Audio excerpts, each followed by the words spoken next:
Hey, good morning, good afternoon, wherever you at, everybody. Peace and love to everybody. Um, I'm here today because I want to talk to the truck drivers. Um, Somebody may be able to relate to this situation or is currently in this situation like I am. I'm a truck driver. I've been truck driving for 8 years, going on 9 years now. I got my license in 2015, August 2015. So I got some time in the game, but a lot of things have changed. And today, I really want to talk about the SAP program stuff. Um, First and foremost, I want to know if anybody is going through this. Somebody may be going through this, like I am. So, any type of information that we can exchange or try to get to a resolution of this, because you may be going through this too. Let's talk and let's try to figure this out, because I feel like as truck drivers, there's no protection for us. There's no protection for us. And we are, what's the word I'm looking for? Essential. We are essential workers, right? If anybody was working in 2020 when COVID and all that stuff was going down, right? Who was still on the road when everybody else was in the crib and still had to work? It was truck drivers. I know I was on the road. I was working during 2020 during the COVID. You know what I mean? So everybody, when 2020, if you remember, a lot of truck drivers were exempt, so they could just roll whatever. We essential workers, right? So why is there no protection for us? So having said that, right, here's the situation. This SAP program, all this SAP program crap, like, it's a money grab. Like, it's a money grab. It's not about rehabilitation. It's not about trying to help the driver, right? So it's like there's no help for it. All right, let me put it like this, right? First and foremost, like, if you in SAP, right? Cool. You probably did something. You probably was smoking some gas. Like, I was in SAP, I was smoking gas, right? But I wasn't smoking gas while I was working. I got in SAP because of a pre-employment drug test. So I wasn't working. I'm on my own time. I'm not working. I'm smoking or whatever. Yeah, I'm smoking. So then I'm waiting to I'm going to take a drug test, right? But this is after the fact. This is after I didn't smoke, had fun. So now I'm in a point where I'm trying to clear my system up and go take a drug test. So what happened is I go take the drug test and I'm hot. I didn't wait enough time. So that's my fault, right? I got to take accountability for that. It wasn't that I was working, you know what I mean? And they say, oh, come take this test now. I'm hot. That's something different. But I'm not employed. I'm not working. I'm on my own time. I'm smoking, having fun. All right, now it's time to get back to work. Clean yourself up. I go and I take the test and I come out positive. I'm hot, right? That's my fault, because what I should have did was I should have took a practice test first. I should have took a practice test first, and then once the practice test came back and I seen that I'm good, then go take the test. So, all right, I got to take accountability for that, right? Having said that, cool. Now I'm on SAT. You got to pay the $550, 500, however much, whoever you go to, it's like 500, 550. I paid like 550 something, right? To go talk to a SAP coordinator, tell them what happened. Yeah, pre-employment, I thought I was clean. I was hot. So now I'm in SAP. Pay the fine. You got to go through these courses. You got to go through these 5 courses. Like, this was during, like, after COVID 2021, so it was virtual. So I had to do these courses of AA, Alcohol Anonymous, and I'm like, well, I'm not in SAP because of alcohol. So how is this information benefiting me when that's not even my situation, right? So that's one, right? So, all right, I do that. I hear people testimonies and stories or what have you about alcohol. And, that information, like I said, it can be beneficial to someone who's going through, an abusing drugs or whatever your case may be, alcohol. But it wasn't my case, you know what I mean? But I learned something from it, you know what I mean? I learned from the people going through what they went through that, addiction is real, struggle is real, but I feel like people deserve second chances too. Like if you genuine and you really trying to make things right, like I feel like people deserve a second chance. And with this SAP, it's like, that's why I say it's like, it's blackballing, discrimination, the drivers, because it's like, you don't give nobody a second chance. You make it extremely hard to give people a second chance. And then when you go through your SAP and you complete everything, you right back to square one because nobody will hire because you were in it. And it don't have anything to do as far as with your case of what your situation is. And I feel like it should. You know what I mean? I feel like it really should be on a case-to-case basis of what happened. You know what I mean? Like, again, people make mistakes. People make mistakes. As far as me, I haven't had any accidents. I haven't had any violations. Like, my driving record is clean. Praise God. Thank God I never had any accidents or anything like that. No DUIs. No, none of that. Anything I did, like I said, I got in trouble for, was outside of the truck. I was on my own time. So I'm being penalized for it. So cool, right? So continue. So I'm doing the testing or whatever. I do the 5 videos as far as the virtual testimonials. I complete all that. So then the next step is, after you complete that, you get evaluated by somebody else. Another person evaluates you after you complete all the 5 testimonies or whatever. The 5 sessions is what they call them. And then you have to be evaluated. So once you're evaluated, before you even get evaluated, you got to pay another fine. It's like, I think I paid like $125 or something like that, just for her to ask me, well, what have I learned? What you going to do next? And all that good stuff, right? So I told her, I learned this. I've learned, about abuse, and, it's a very serious, and, not to, I'm just telling her what she want to hear, stuff that I already know. You know what I mean? Like, it's common sense.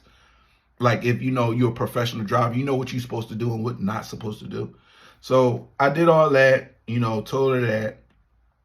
And now I get to the return to duty part, right? Now, this part was extremely, extremely difficult, not in a sense of difficult trying to, well, let me put it like this, right? It was extremely difficult because companies wouldn't hire me because I was in SAP. You know what I mean? Even companies that accepted SAP, like Met Express now, I forget Met Express, I forget their name, what they used to be called. Now they call Med Express, right? And they accept SAP drivers. But for me, for some reason, they didn't accept me. They didn't accept me. So, all right, that's one. I couldn't find, that was just one company. So I'm looking for other companies and everybody else. Nobody will really hire me, take me because I was in SAP. Cool. So then I finally find a company, right? I find a company. Now, I ain't going to say nothing bad about the company because it was a lot of trucking companies I went through that were extremely bad, and as far as people-wise and how they run stuff, it was bad. But this particular company, he was good peoples, right? He was good peoples. He looked out for me. He gave me an opportunity. you know what I mean, to get back in the truck. He accepted me while I was on the set. Cool.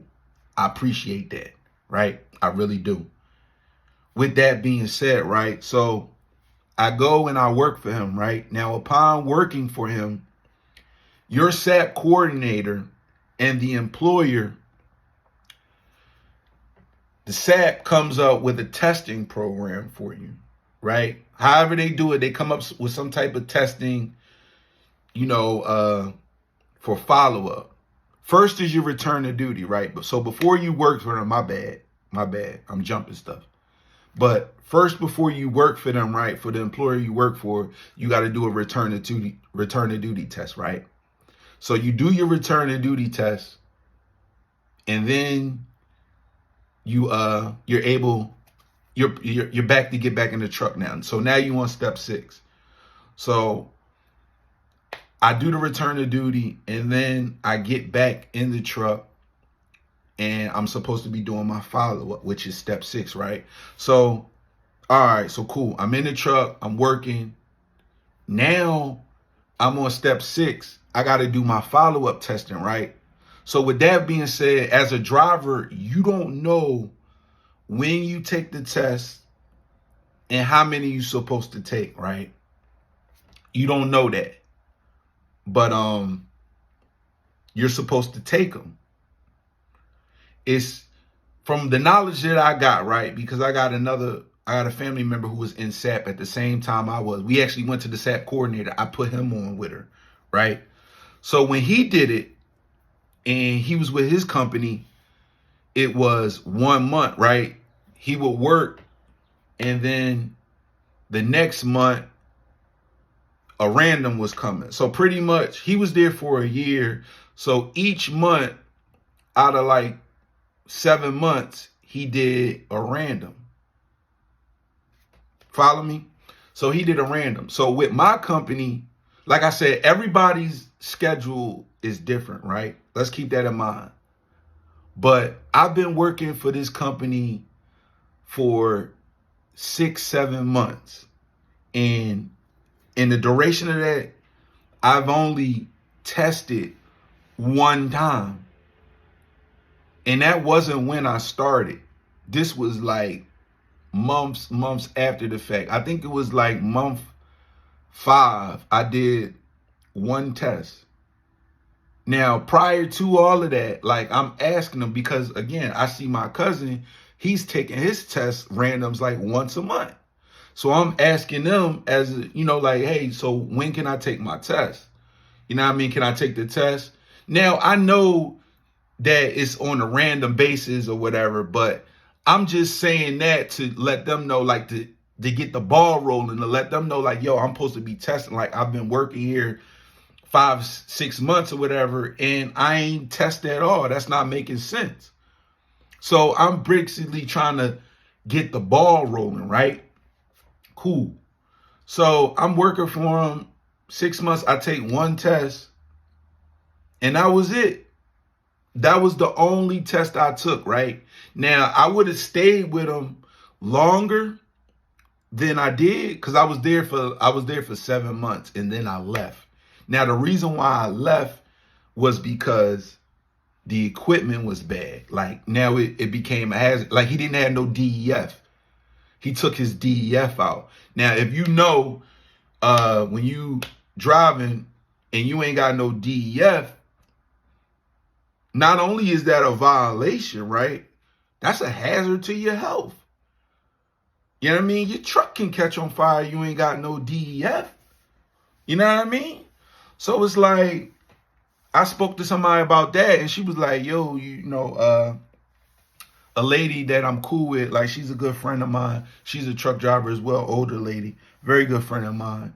She told me, like, yo, you shouldn't work. Like, don't continue. That's a violation. That's a hazard.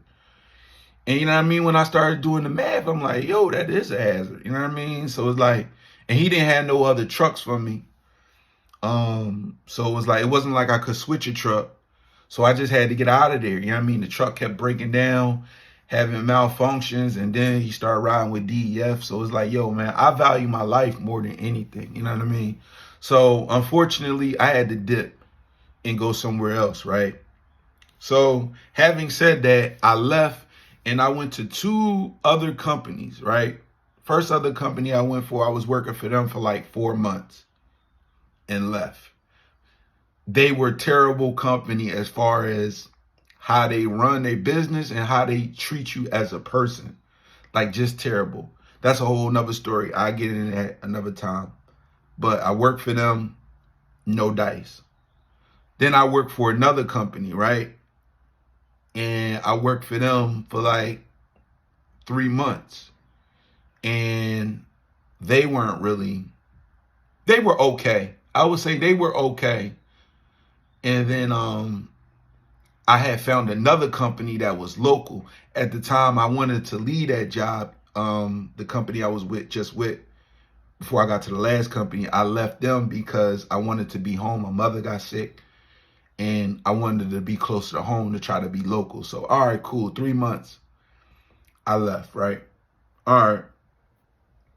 Through the whole time I was working for them companies, from the company I was with, and then after that, 3 months, and then 4 months, no tests. No tests, right? No tests. So the last company I'm with, right? This is the last company I with before I got laid off. And now, I'm just unemployed. I was with them for over a year, right? Over a year, no tests.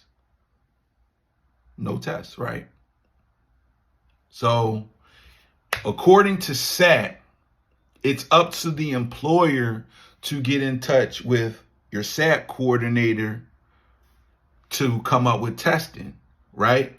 This is all what they're supposed to do prior to hiring you, right? They're supposed to get all this information, come up, coordinate, talk to your SAT, and then, they coordinate a schedule for you, and the employer has to comply with that. So here's where the problem is, right? And here's the situation I'm in. What if the employer doesn't comply and they don't do what they're supposed to do? So now the driver is shit out of luck because the employer was negligent. They didn't do what they were supposed to do. So now as a driver, you're stuck because the employer didn't move their feet. You follow me? So it's like, for me, my situation is when I was with the company, when I first got out of SAP and did my return to duty, I was supposed to be tested a certain amount of times to complete my follow-up, right? The company didn't comply. They didn't do it. I only got one test in a 6 to 7 month period, right? One test. It's supposed to be more than that, right? Cool. So I had to leave, right? Now, the next employer I go to, they can see all of this on, on Clearinghouse, what step I'm in and all that. They know what they're supposed to do. Now, whether they do it or not, that's up to the employer. But the problem is there's no consequence for the employer that don't comply. It's negligence. And there's nothing being done about it if an employer doesn't comply with what you want to do as far as what you need to do, as far as the steps. So I've been in step 6 for almost 3 years. And it's not because of anything I've done. Like, it's out of my hands at that point. That's up to the employer and the SAP coordinator. There's nothing being done about it. So now as a driver, since I got laid off, here's where the dilemma at now. Here's my question to all you SAP drivers. I know I've been in the video for a little bit, 19 minutes. If you're still with me, I appreciate you. But I'm just giving you a history, of the backstory of everything that's going on, right? So here's my question, right? What are you supposed to do as a SAP driver when the company doesn't comply with the scheduled testing, right? I didn't call my SAP coordinator. I didn't call Clearinghouse. I've called the employers. I've called everybody. I've made complaints. And everybody, what seems to be, there's no consequence for the employer. Everybody just passed the problem to somebody else. I call the employer, and the employer say, oh, well, you need to call clearinghouse. Call clearinghouse, they say, oh, you need to call SAP. I call SAP, they say, oh, you need to call clearinghouse.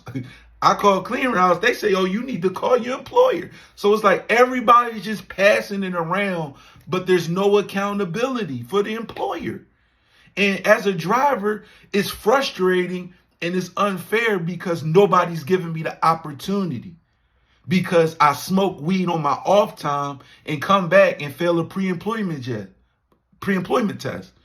All right, yeah, I suffered a year. I didn't work. I dealt with the SAP. I did everything. I paid my fine. I paid my money. I got back in the truck just to get laid off. I've been working for 3 years to get laid off. And now it's like I'm prohibited. Like I can't get back in the truck. Where do it make sense at? It doesn't make any sense. So my point of that is just like, there's no consequence for the employer, but the driver has to suffer. And it makes no sense. It's like it's being blackballed, discriminated against because you made a mistake. Like, again, if I was to have an accident, I'm smoking and I'm hot and I'm working and I have an accident, or if I'm working and I'm smoking, they come in and say, well, yo, come take this random, and I'm hot. You know what? Cool. I can accept that. Right? But if I'm out of the truck, I'm not even working, right? And I'm smoking, I'm on my own time. I take some time off to clear up, come back. I'm still hot. Okay. I get put out of service. I'm out for a year. I do my time. I pay my fines. I go through all the regulations of everything that needs to be done to get back to SAP. Come back and the employer doesn't do what they're supposed to do. So now I'm just blackballed again. Tell me where that makes sense at. Where's the rehabilitation at? This SAP program isn't to help drivers or give them a second chance. It's just to blackball motherfuckers and just to get people out of there, put them on the list so they can't work no more, so y'all can weed out the drivers of who y'all want or who y'all don't want. Off of accidents. Not accidents, but mistakes. Like, people make mistakes. You know what I'm saying? It's not about me as a driver smoking weed, driving a truck, being reckless. It ain't got nothing to do with that. It's just about, oh, you was smoking weed in your time. You come to take a test, a pre-employment test. Now you hot. You can't work no more. And I just feel like that's fucked up. Like, you know what I mean? It's fucked up. And as a driver, I'm trying to figure out ways to get back in the truck. And it's like, nobody's giving me an opportunity. Like, and that's the part I'm at. So it's like, the point of this video is to try to figure out, are there other drivers that's going through this because of an employer? Reach out to me. Drop a comment. You know what I mean? Send me a message. Whatever. Like, let's have a dialogue about this. You know what I mean? Because something needs to be done about these companies that take advantage of drivers, and then they just fuck drivers over because of negligence or whatever reason. They don't want to do what they're supposed to do, and the driver has to suffer for it. I'm tired of that. My whole trucking career, I had to go through shit dealing with companies back and forth. But that'll be another video, another topic or whatever. But I just wanted to touch base and ask, my fellow truck drivers, is there anybody that's going through that anybody that's going through that right now? Let me know, yo. But just drop a comment and just let me know how you feel about it. Peace.